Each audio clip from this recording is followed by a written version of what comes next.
Thank you, Sanjeev Kumar ji, for inviting me here, and I thank you all for coming on this very special day to the embassy, despite your busy schedules. So that shows how much you have the love and affection for the Constitution. Thank you so much. Today is a day of double joy, basically. You know, as we are celebrating the Constitution Day of India, today is also the Constitution Day of Mongolia, when the first constitution of Mongolia was adopted way back more than 101 years ago. So last year was the 100th anniversary of the adoption of the Constitution of Mongolia. So this year it is the 101st adoption of the Constitution of Mongolia, and we have our 75th anniversary going on of the adoption of the Constitution of India.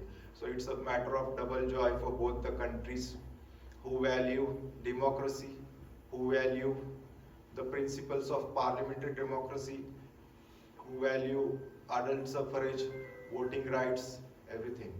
So, Indian Mongolia, as you are aware, are great friends. We are strategic partners, spiritual siblings, who are celebrating the 70th anniversary of the establishment of diplomatic ties this year.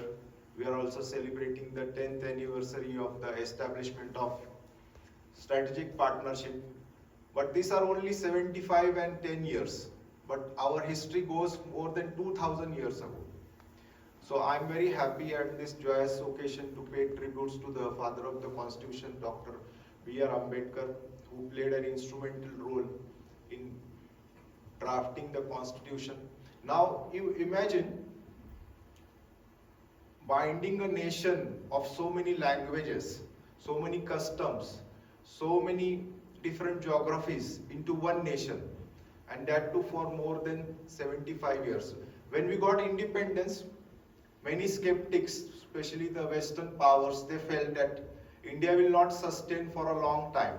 But thanks to the great constitution that has been drafted, you can see India is moving ahead despite having several religions, several customs, several languages in a very strong manner. You see the vicinity in India, the neighboring countries, what is happening in those countries. They could not sustain a democratic country. You see each and every country, what turmoil is going on in these countries. But we see in India there is stability, there is growth, there is equity, there is justice, there is freedom, there is fraternity. So all these things are possible because of the great founding fathers of our Constitution, who envisaged at that time that what may come. The Indian Constitution is the largest written constitution in the world. So it has envisaged, it has taken into account all the factors that may come and that may cause problems in the society. So you can see there is a distinct division between the judiciary, the legislature, and the executive. So there is separation of power. So the executive cannot be overwhelmed with all their power. There is check of the judiciary, there is check of the parliament. So every check and balance has been incorporated in the constitution. I remember when Prime Minister Shri Narendra Modi ji first entered the parliament in 2014. So he was the first time MP and first time he became the Prime Minister of the country also. So he bowed before the Constitution. He bowed before the Constitution and said that it is only because of this Constitution that he as a poor person can become the Prime Minister of India. Even many of you here will be witness to that fact that it is because of the Constitution that that opportunity has been granted to grow and have that freedom or equality to grow further. So in that way, Prime Minister Narendra Modi ji has always stated that it is only because of his constitution, or even President Draupadi Murmu, she has also stated that whatever she is because of the constitution.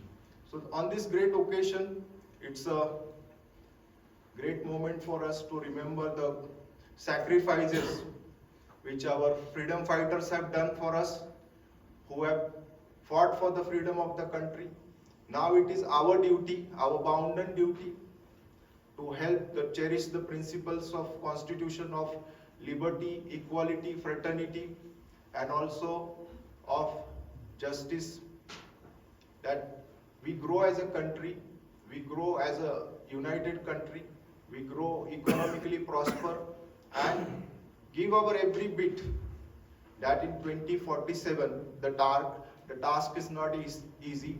When we have 100 years of independence of India, in 2047 we are a developed country. That is a Viksit Bharat vision. So everybody has a bounden duty to work in that spirit, and I am thankful to all of you for coming here today to celebrate this great occasion of the 75th anniversary of the adoption of the Constitution of India. And it has given every human being the fundamental rights, but also there are fundamental duties to be followed. So with right comes duties also. So both these go hand in hand, and as a nation, we have to grow together, have inclusive growth and prosper economically, and as a country where each and every person has the ability to grow and develop, and in 2047 we will be a developed country. Thank you. Jai Hind, Jai Bharat, Jai Mongolia. Thank you.